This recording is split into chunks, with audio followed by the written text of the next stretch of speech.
Hey everyone, Think Part DNA here.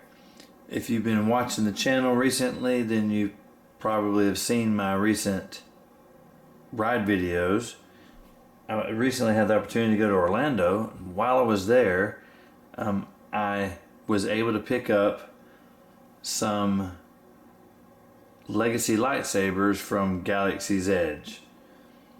Now, I didn't actually go to Galaxy's Edge on this particular trip, but I was able to get these in Disney Springs. So, without any further ado, this is going to be the Graflex.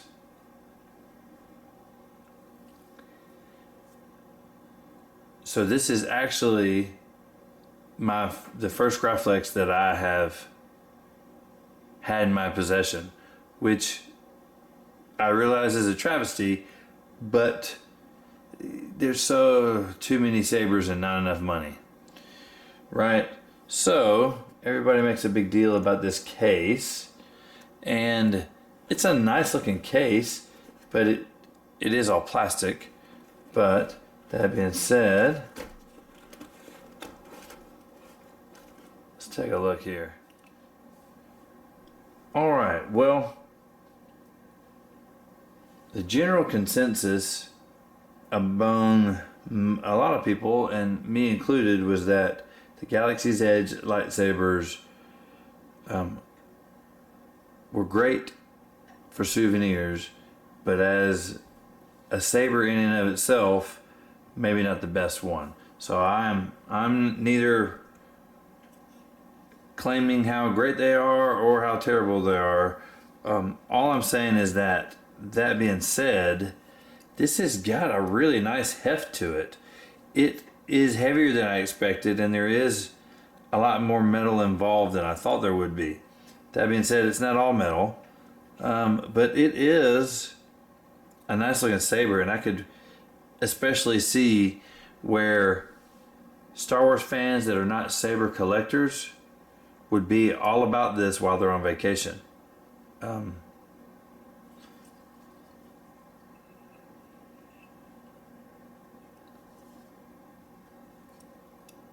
It's fairly detailed for the price point. So, of course, it's got the D-ring. D-ring could be a little bit thicker. This is the battery compartment, and that's how you unscrew it to get to the batteries. I believe it takes AAA batteries. So, the T-channels here on the handles are rubber, and they actually are very comfortable. So there's a lot of Graflexes out there where the T-channels here, called so because, right, they kind of look like a capital T, flat, and then they have a raised middle rib section. Anyway, most of them are metal or even hard plastic, and they're not very comfortable. This is actually really, really comfortable. I'm surprised, because most people complain about how, well, some people complain. Let me rephrase that right now. Some people complain that they're uncomfortable, but I think these rubbers grip section really make a difference.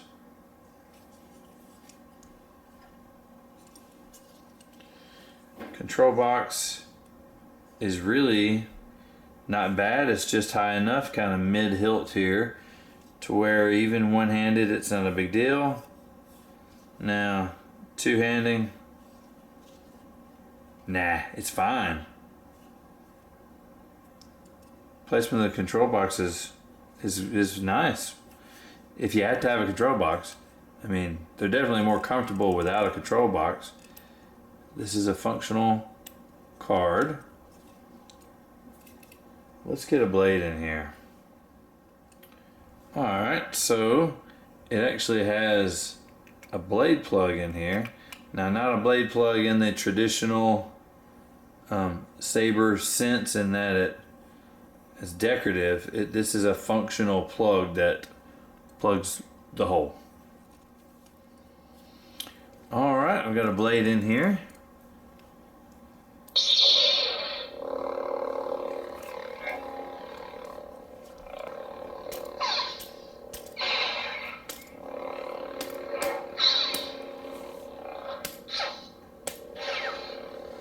All right.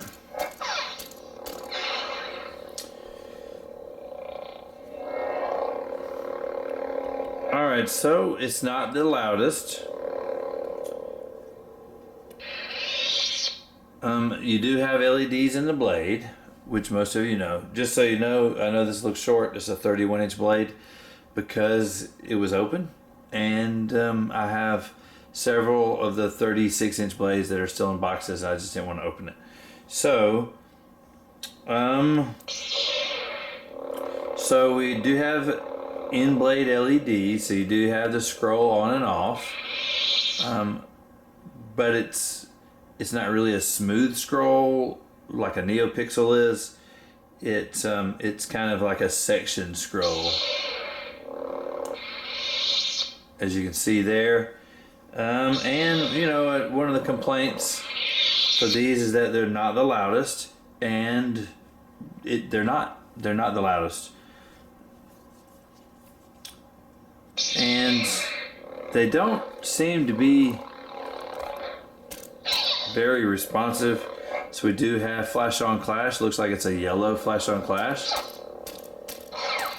But it's not necessarily consistent every time. And it's not very responsive with the swing noises. That being said,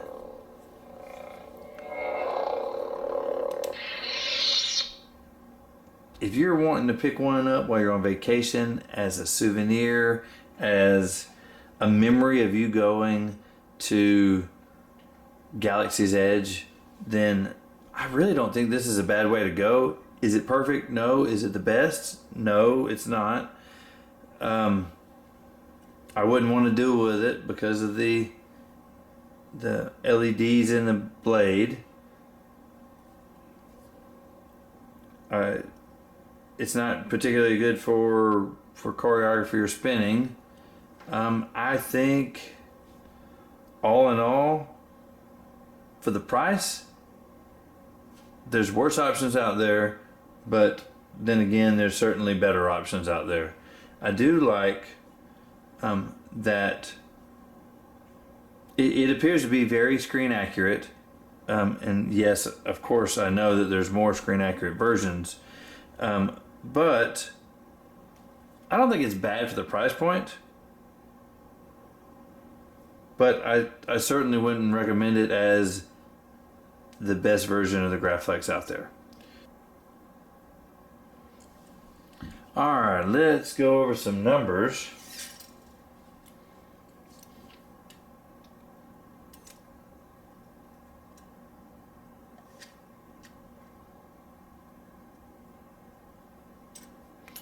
Alright, it's going to be just at 11 inches long, and the widest point of the T channels is about 2 inches.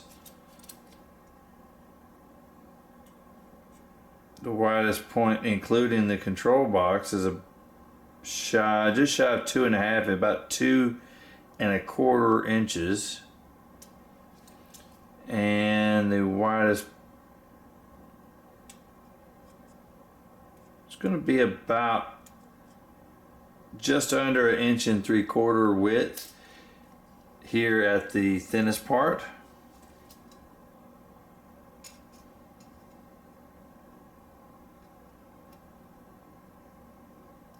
Just over 2.5 inches if you include the bunny ears. What do you think about the Galaxy's Edge Graflex? You like it? You don't like it? Let me know in the comments below. That's going to do it for today, guys. Thank you for watching.